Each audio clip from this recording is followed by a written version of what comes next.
हीरा music present गाय करो तरे हमारा से प्यार करो तरे हमारा से प्यार प्यार राजा पटसोनी म्यूजिक प्रेजेंट गाय करो तरे हमारा से प्यार। कट गईले बिजलिया ससुर के सट गईले सैया जी हमार। कट गईले बिजलिया ससुर के सट गईले राजा जी हमार। आधी आधी रतिया के राजा जी करो तरे हमारा से प्यार।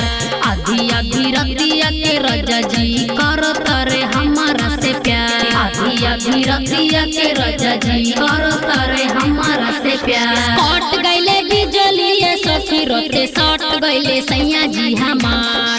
कट गईले बिजलिया ससुर के सट गईले राजा जी हमार।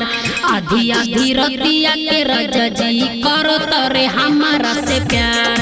आधी आधी रतिया के राजा जी करो तरे हमारा से प्यार। आधी आधी रतिया के राजा जी करो तरे हमारा से प्यार। अखन आहा सब सुन रहल छी हीरा के राजा पटसोनी धमाकेदार प्रस्तुति। आधी आधी रतिया के राजा जी करो तरे हमारा से प्यार।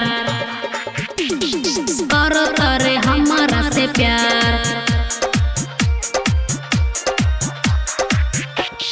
कैसन भतार सखी मिलल बना मुना सखी मिलल बना मुना। हमारे कपार पर बनैले झुना झुना बनैले झुना झुना बनैले झुना झुना।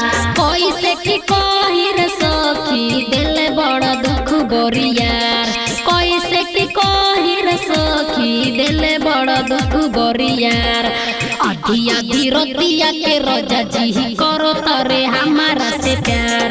आधी आधी रतिया के सैया जी करो तरे हमारा से प्यार। आधी आधी रतिया के राजा जी करो तरे हमारा से प्यार। राजा पटसोनी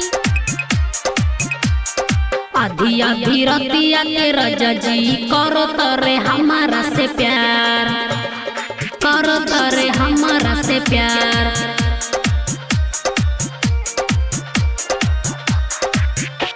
सामना पर बिना पर दुख पड़ल भारी। दुख पड़ल भारी हो दुख पड़ल भारी। रही उनके मुँह से रही यारी। मुँह के सुयारी हो मुँह के सुयारी। कैसे की कही सखियों कैसन करो तारे प्यार। कैसे की कही सखी रितिस कैसन करो तारे प्यार। आधी आधी रतिया के सैया जी करो तारे हमारा से प्यार। आधी आधी रतिया के राजा जी करो तारे हमारा से प्यार। आधी आधी रतिया के राजा जी करो तारे हमारा से प्यार। Bye Hira music. नमस्कार भाई लोग, आज मैं हीरा रिकॉर्डिंग स्टूडियो गायघाट मुजफ्फरपुर में आई हूँ और भोजपुरी गीत है और मैं इस स्टूडियो पे आके गाई हूँ। आप लोग हीरा म्यूजिक चैनल को यूट्यूब से सब्सक्राइब करना और लाइक करना।